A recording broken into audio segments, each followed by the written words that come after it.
How's it going, everybody? I'm Josh. And I'm Austin. We're Elder Drunken Highlander. And we've got another deck tech for you today. This deck is really sick. This deck is so spicy. I built this deck at 2 a.m. last night, and I looked at the list, and I was like, this is 100 cards, but it's not ready. I think Austin needs to see this and change like 30 cards. And then he came over today and did that, and this deck is gnarly now. This deck's awesome. I love this archetype so much. Yeah, this is a mono green treasure deck. So, mono green aristocrats? Basically, we're playing Old Gnawbone in the command zone, and we're trying to make as many treasure tokens every turn as possible so that we can eventually take infinite turns. You heard him right.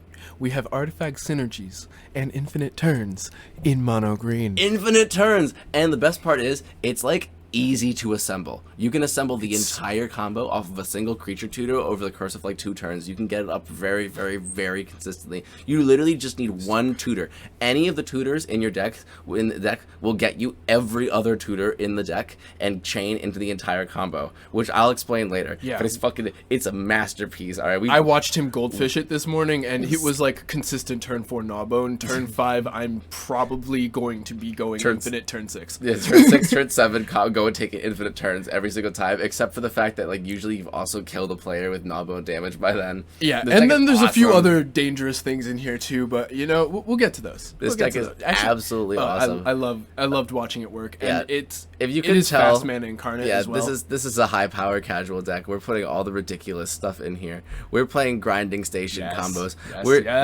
So basically we want to get Old Gnawbone out as fast as possible. We want to generate a ton of treasures, and we just want to start getting infinite turns. And the ways that we do that, we have to quickly get to our combo in mono green, which means that like we need to have a lot of weird tutor chains and also weird recursion chains in order to get it going. So we're going to talk about the graveyard stuff first, because it's a lot of cool artifact synergies in there. You already saw me hover grinding station, CEDH staple grinding station, baby. Yeah, so the whole goal is to churn your graveyard, is to churn everything into your graveyard and then pull it out later. Exactly. So when Gnawbone deals combat damage with grinding station, you on the battlefield, you then sacrifice those 7 treasures in response to the grinding station 7 ETB triggers, and you mill yourself for 21 cards. You're on Timeless Witness, which says you can return something from your graveyard to the battlefield with its Eternalize ability. You're also in Creeping Renaissance, which also lets you return all of your creatures from your graveyard to your hand with Flashback. And so they exile themselves, but that's not a big issue because so does our Infinite Turns combo, and you'll be pulling everything from exile anyways when you're doing this combo using Mirror of Fate. I spy with my little eye. Is that a Genesis Wave? Oh yeah, so Genesis Wave is another way that you get all of your cards into your graveyard and then all of your good cards onto your library. You make a bazillion mana in this deck, so you just want to churn everything into your graveyard, cast a Creeping Renaissance, get all your creatures back. Those creatures will be an Eternal Witness. Those creatures will be a Timeless Witness. You'll be able to get the rest of your combo into your hand and then start going from there. The other way that this works is with a single creature tutor. We're going to look at Quarter Calling. This works with literally any creature tutor. You Quarter Calling for Eternal Witness, then you cast Eternal Witness, or it goes into play with a Quarter Calling, and then you will return Quarter Calling again, and you get Kogla the Titan Ape. Kogla the Titan Ape allows you to blink and then recast the Eternal Witness, or return and recast the Eternal Witness, which means that you can then get your tutor back and then tutor for the rest of the combo. Not all the combo pieces are creatures, and that's where we have Kadoltha Forgemaster, which was the card that I was missing that Austin was like, yeah, duh, Kadoltha Forgemaster. And you didn't have Inventor's Fair. Yeah, I know, I was missing that too. Kadoltha Forgemaster gets the rest of the combo because he can get Ring of 3 Wishes or any of the artifact pieces just straight up, like Mirror of Fate, or the extra turn spell, Gonti's Aether Heart. You see it here on the heart side. Of the deck, if it would. So when Gnawbone deals combat damage with this card on the battlefield, basically you get 14 energy, which is enough to take an extra turn with Gonti's Aether Heart. It exiles itself, but you're playing Mirror of Fate. Mirror of Fate puts Gonti's Aether Heart and 7 other cards from exile back into your deck. So you take an extra turn, sacrifice your Mirror of Fate, put Gonti's Aether Heart back into your deck, then you go to your extra turn, you draw Gonti's Aether Heart, use Kogla the Titan Ape to blink Eternal Witness and then recast it, put Mirror of Fate back in your hand, recast Mirror of Fate. Then go to combat with Gonti's Aether Heart and Mirror of Fate on the battlefield. Make 7 treasures. then you get 14 energy. Wash, you sacrifice, rinse, you exile Gonti's Aether Heart, you crack your Mirror Fate to put it back, and then you continue taking extra turns with this way. And it's really, really, really mana intensive, but your deck is making a ton of mana, especially with Primal Vigor, Doubling Season, and Parallel Lives, all the double your treasures. Krark Clan Ironworks. And Krark Clan Ironworks to turn all your treasures into 2 colorless. And we're on a bunch of other treasure stuff too, besides just Gnawbone. We have Tempting Contract, we have Bootlegger Stash. We have a lot of other ways to like make treasures, and we also have Aetherworks Marvel, which gets us an energy every time we sacrifice a treasure, and then gets us random ridiculous expensive cards from our deck. So it's really cool that we have this nice energy sub theme in our treasure mono green artifact turbo self mill ridiculous deck. And I just absolutely love that literally any creature tutor, shared summons, tooth and nail, it does not matter what the creature tutor is. Any creature tutor gets us to our combo. We just go for Eternal Witness and then start recasting the tutor, which is just great. Some other notables, Marut, when we have a token doubler. That card is insane. That threw me back. I was like, what? Yeah, so basically you use 8 treasures to get him, and then he makes 16 treasures. It's like a build your own dockside extortionist. That's terrible. Yeah, Ulfenwell Hydra is really good because it gets us our gates.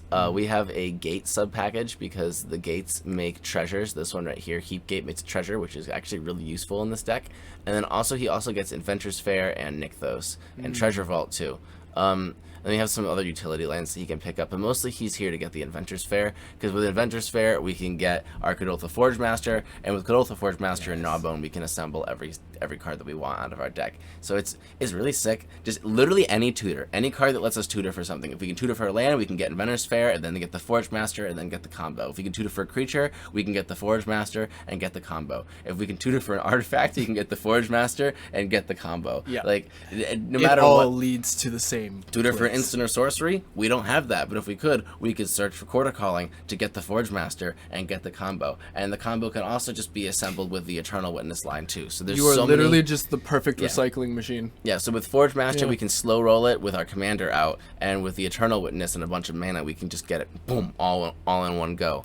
So we can slow roll either of those over multiple turns. And so there's some other cool cards like Goreclaw makes our commander cheaper. Azuri's Brigade I stole from Austin. It's an 8/8 with trample. This guy gets bigger every time an artifact enters. We have a lot of just like random like synergies. I would love to point out one particular card that you added that I thought was glorious. Ursapine. Okay.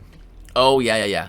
I was thinking about mana sinks, and we gotta do classic Ursapine. What I like best about Ursapine with a lot of mana is its target creature. So you can buff Old Gnawbone to deal more damage, sure, but you can also buff your opponent's creatures, which makes it really hard for your opponents to attack and block. It's just like, well, if you attack or block, I'm gonna Ursapine your stuff, so get wrecked. Or you can like make deals with your opponents, be like, hey, if you attack Austin, I will Ursapine all of your creatures to make them bigger. And then Kevin attacks Austin, and I put them all at +1/+1. And then I say, all right, Austin, block him. And I give all his creatures +5/+5. I didn't lie. Ursapine is a diplomacy piece. Real thing that happened to me. I was Kevin in that scenario.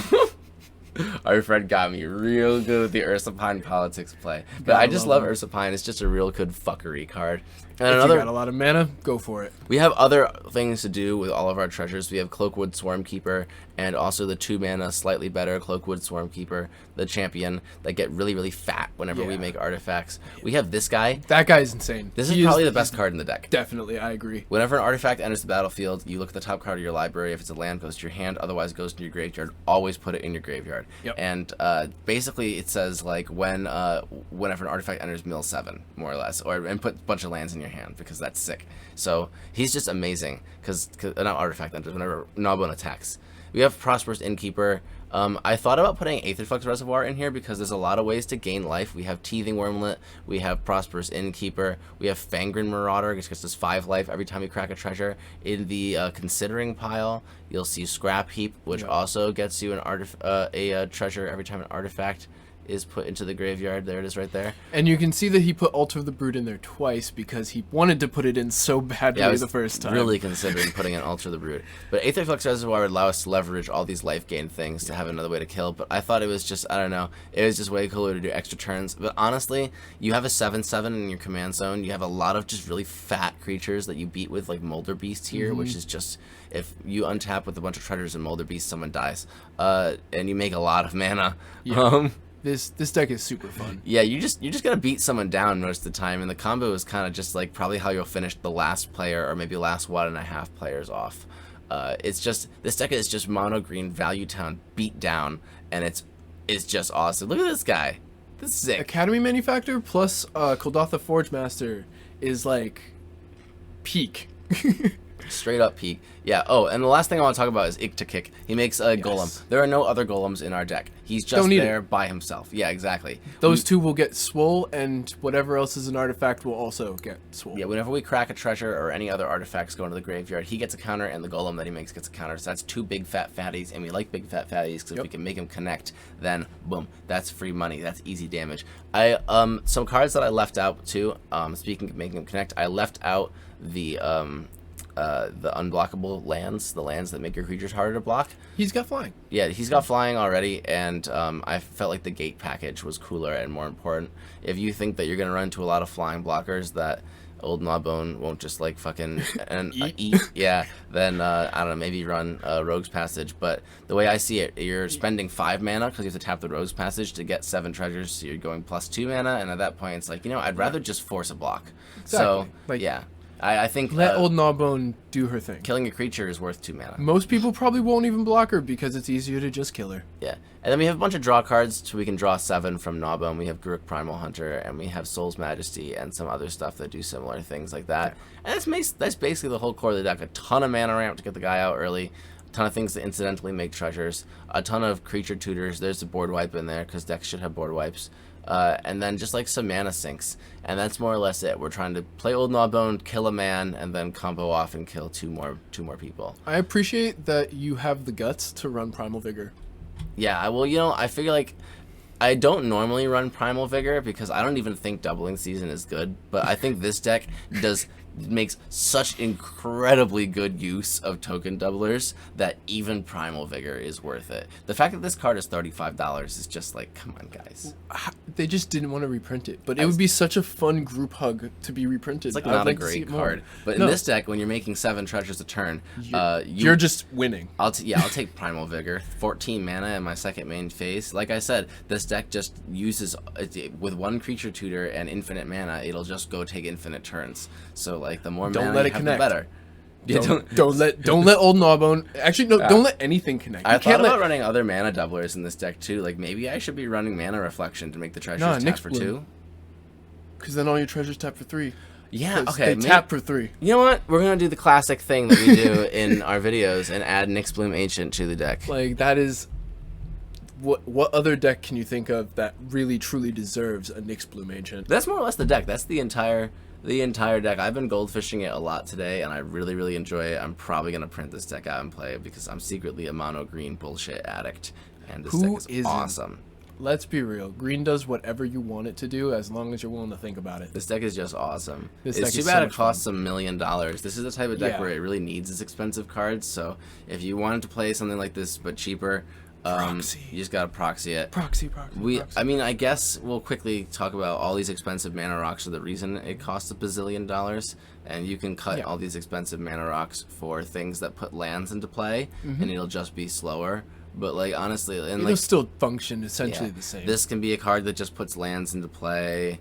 I don't know, like basically just replace all the expensive cards with ramp, and then you're fine. But the core of the deck is not all that expensive. Well, no, the core of the deck is Parallel Lives, Doubling Season, and Doubling Season is that's $200 right there. Yeah, so that's the issue. Look, cards are expensive, but they don't have to be. Magic just printed a bunch of fake cards for $1,000, and it costs less than that printing your own fake cards, which is totally cool to do now. So you should just print your own fake cards. There are so many cards out there, and the price gap that stops people from being able to get them is way too much. So proxy, just always just do that, because some decks just like, I don't know, budgeting them means that you don't get to experience the deck at its full glory, and this is the kind of deck that normally I'd be like, yeah, you can totally budget this deck and it'll just play a little slower, you can just play it in a more low power area, but this one's like, you really need all the expensive shit. It's built around the expensive shit. Especially since, like, we're deck brewers, so we just like to make the most optimal piece of, like, art. Let's be real. Building a Magic deck is a work of art. It really is. And a science. It's a performance art. Because you have to play it. Yeah. So if you enjoyed the video, then let us know in the comments. Give us a like. Come onto our Discord and be like, that was a good video, and or that was a mediocre video, and or that was a bad video, and here's why I think that. And talk to us. Yeah, if you want to play a deck like this, do you want to brew your own version of this deck, come into our Discord and say some stuff. This deck is really fucking sweet. I really hope that we see some people playing this in the casual games on our Discord. I'll be jamming this Hundy P in casual games. This is the type of deck that I play against CEDH players in casual, because it'll make them go like, wow, that's what casual Magic does. I see. I get it. Yes. Convert them. Yes. I love playing casual CEDH players. They don't get mad when you do combo bullshit. They think it's normal. Meanwhile, in like regular casual, I get hated out for my 6-card combo on turn 12, and I'm like, all right, guys, come on. Anyway, I'm rambling. If you enjoyed the video, let us know, and follow us on our various socials. They'll be linked in the down area. Like, subscribe, and share it around. Yeah, give it a share.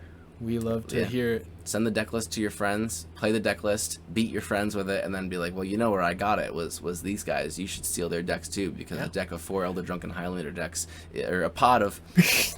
A pot of 4 decks from Elder Drunken Highlander will never be a bad time. No, it's always a good time. Every time I show up at an event and I lend people all my decks to play at a pod, it's just tomfoolery and shenanigans. So decks that is what we're here for. Yeah, it's really fun. Thank you all for watching, and remember, untap, upkeep, drink, and stay janky, my friends.